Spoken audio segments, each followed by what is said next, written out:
Bu günləri döşəmə plov deyil də, quşlu plov hazırlayıram. Quşlu plov sevənlər rəylərdə qeyd edin. Sizlər necə hazırlayırsınız? Videonu isə bəyənməyi unutmayın. Bu yemək əsasən cənub bölgəsinə aiddir. Mən onlarda görmüşəm. Gördüyünüz kimi quşu yuyub, qurulayıb, duz, istiyot vururam. Soğan isə isteğə bağlıdır. Mən döşəmə plovda soğanı çox sevdiyimə görə burada da toyuq ətinə biraz soğan əlavə edirəm. Oğlum quşun ətini yemədiyinə görə mən quşun yanında toyuq da əlavə edirəm. Toyuğa duz, istiyot, sarı kök, palçıq turşu qarışdırıb belə tavaya düzürəm. Soğanlar da ətdən təmizləyib ətin üzərinə düzürəm.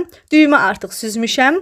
Düyüyə duru yağ və sarı kök gəzdirib qarışdırmışam. Düyüyə mən süzəndə kişmiş əlavə etmirəm, çünki Nihat kişmiş yemədiyinə görə mənə belə daha rahatdır. Kişmişi sonradan aşı dəmə qoyanda üzərinə qoyuram. Çünki ona qabına qoyanda sonra oradan kişmişi bir-bir təmizləməli oluram və aşımızı qoyuruq, dəm alsın. Budur, artıq quşlu plovum hazırdır. Quşlu plov sevənlər onsuz da onun dadını, ləzzətini bilir, amma hələ yeməyənlər varsa bir dəfə bişirib dadına baxın. Əminəm ki, çox sevəcəksiniz. Aşın da yanında olmazsa olmazı turşu çıxartmışam.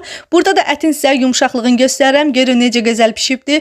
Əti qaynatmağa, quşu qaynatmağa ehtiyac yoxdur. Aşın altında belə gözəl dəm alıb qıpqırmızı qızarır. Sizlər də hazırlayın. Hamınıza nuş olsun. Hələlik.